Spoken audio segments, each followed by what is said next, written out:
네, 손민규 변리사입니다. 오늘은 장수생의 특징에 대해서 말씀드리겠습니다. 그런데 장수생의 특징 중에서 공부의 양이 현저하게 부족하거나 수험 생활을 성실하게 보내지 않는 것은 장수생의 특징이 아닙니다. 이분은 그냥 허수입니다. 오늘 말씀드린 장수생은 공부를 열심히는 하는데 방법이 잘못되어서 장수생이 돼버린 케이스를 의미하는 것입니다. 이 장수생분들의 대다수 분들이 실력은 좋습니다. 하지만 중요한 것이요, 실력이 뛰어난 것과 합격 가능성이 높은 것은 완전히 별개의 얘기입니다. 실력이 뛰어난데 계속 합격을 하지 못한다는 것은 물론 운적인 요소가 작용할 수 있습니다. 충분히 그럴 수가 있어요. 하지만 또 점수 상승에 직결되는 공부를 하지 않아서일 수도 있습니다. 자, 가장 먼저 말씀드리고 싶은 장수생의 첫 번째 특징은 바로 책이나 자료가 굉장히 많다는 것입니다. 이 제 컨설팅을 받으시는 분들 중에 장수생 분들도 꽤 있습니다. 그런데 책이나 자료가 많다는 특징은요, 서로 약속한 듯이 정말 짰듯이 모든 공통된 장수생 분들의 특징이었습니다. 정말 기가 막힙니다. 그런데 또 이 여러 권 중 대부분이 또 깨끗한 책입니다. 도대체 왜 책이나 자료가 많은 것일까 생각을 해보면요, 일단은 이런 분들은 뭔가 책을 다독하지 않고 책을 한두 번 보고 넘기시기도 하지만요, 더 큰 이유는 뭔가 새로운 책을 사서 보는 행위나 여러 자료들을 모으는 것이 나에게 어떤 심리적인 안정감을 주고 또 내가 공부를 되게 많이 한 것 같은 느낌을 주기 때문입니다. 또 자료도 이것저것 모읍니다. 자료도 뭔가 빠짐없이 내가 모아놓고 다 봐야 할 것 같아서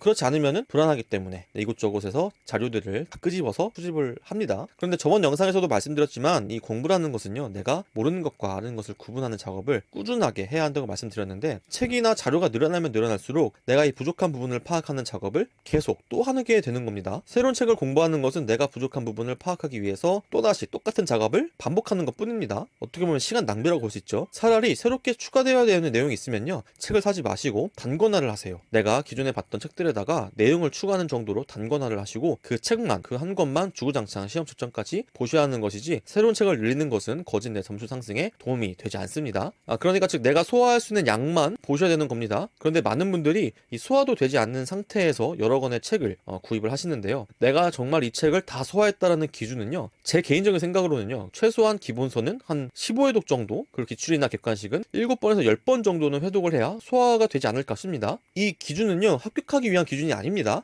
책을 다 소화했다는 기준입니다. 즉 그만큼 책을 완벽하게 소화하는 시점보다 합격하는 시점이 더 먼저 옵니다. 그만큼 책을 소화한다는 것은요, 합격 너머의 어떤 경지에 오르는 것이라고 볼 수 있습니다. 두 번째 유형은요, 논술형에서 특히 많이 나오는 장수생의 특징인데요, 바로 논문을 보시는 분들입니다. 실제로 많이 있습니다. 이 논문을 보는 이유로는요, 내용의 이해도를 높이기 위해서도 있지만요, 내가 혹시나 모를 짱돌 문제에 대비해서 내가 남들보다 비교 우위를 점하기 위해서 논문을 보시는 분들도 있습니다. 그리고 어떤 분들은 내가 논문까지 봤다라는 어떤 심리적인 안정감이나 스스로에 대해 느끼는 어떤 만족감 때문에 보시는 분들도 있습니다. 자, 근데 논문을 본다는 게 나쁘다는 건 아니에요. 그런데 중요한 것은요, 논문을 보는 목적 그리고 그 타이밍을 명확하게 하셔야 됩니다. 우선 시험은요, 사실상 논문 수준으로 나오지 않습니다. 그리고 그렇게까지 어려운 문제가 출제되었다고 하더라도요, 모두가 어려워하는 짱돌 문제이기 때문에 그 문제 자체가 시험의 당락을 가르지는 않습니다. 물론 그런 문제를 내가 대비하고 있어서 맞추게 된다면요, 답안지가 눈에 확 띄는 건 사실입니다. 근데 여기서 문제는 뭐냐면요, 보통의 일반적인 채점 경향에서는요, 대부분의 응시자가 쓰지 못했던 문제는요, 전체적으로 점수가 상향 평준화될 경우가 그 반대의 경우보다 훨씬 많습니다.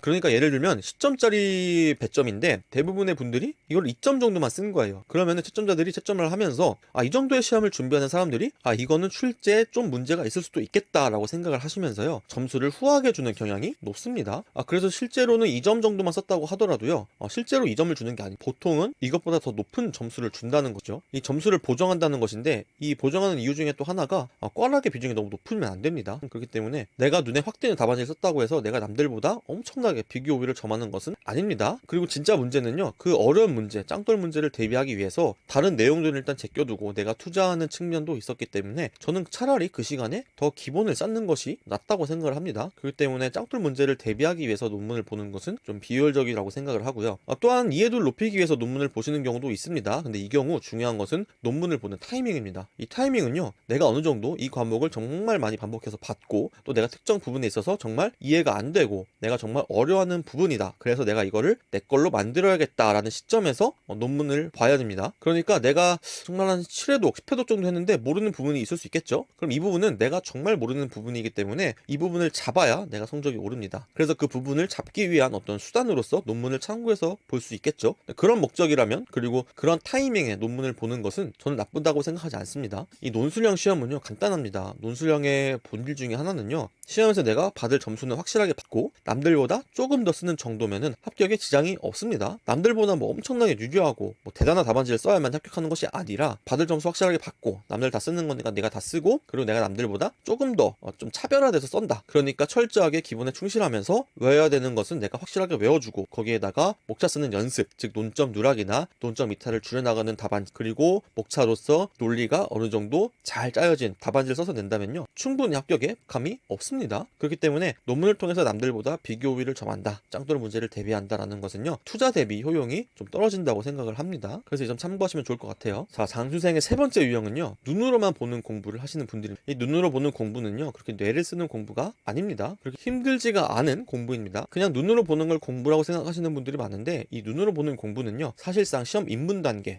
기본 강의를 듣고 있거나 아니면 내가 시험에 정말 입문을 해가지고 기본서를 읽고 있을 때 이 정도에서 끝나는 단계입니다. 이 단계가 넘어가면요 무조건 뇌를 현출해가면서 쓰는 아웃풋을 하셔야 됩니다. 눈으로 보는 공부는요 반드시 한계가 옵니다. 그러니까 눈으로 공부를 했을 때 시간을 투자하는 만큼 점수가 오르긴 오릅니다. 그런데 거기까지가 한계입니다. 어떤 점수 이상으로 올라가는 것은 한계가 있기 마련입니다. 그렇기 때문에 절대로 눈으로 보지 마시고 눈으로 외우려는 생각은 절대 금물입니다. 제가 지금 확실히 갖고 말씀드릴 수 있는 이유는 제가 학창시절에 눈으로 보는 공부만 했기 때문입니다. 이렇게 되면요 절대로 상위권이나 최상위권을 갈 수가 없습니다. 시험 합격은 당연한 거고요. 당장에 여러분들 눈으로 봤던 것들을요 빈칸 같은 걸 뚫어가지고 빈칸을 채우는 식으로, 그러니까 완전 단답형 형식으로 만들어서 공부를 해보세요. 그러면은 안다고 생각했던 부분을요 빈칸 뚫기를 하시면요 내가 착각이었구나 라는 거를 단번에 아실 수가 있습니다. 이 쉬운 것과 편한 것만 찾으려는 것은 사람의 어떤 당연한 본능이죠. 그런데 공부는요 그렇게 해서는 안 됩니다. 반드시 뇌를 써가면서 아웃풋하는 형식으로 공부를 하셔야 되고요. 내가 지금 공부하는 과정이 괴롭고 힘들다 그러면요 잘하고 계신 겁니다. 아웃풋하는 방식은 제가 지난 영상에서도 자주 말씀드렸기 때문에요 지난 영상 참고해주시면 좋을 것 같아요. 자, 다음 유형은요 중요도별로 차등을 두지 않는 공부를 하시는 분들입니다. 예를 들면요 어떤 과목에서 논점이나 테마, 주제들이 여러 개가 있다고 하면은 이것들이 이제 수험가에서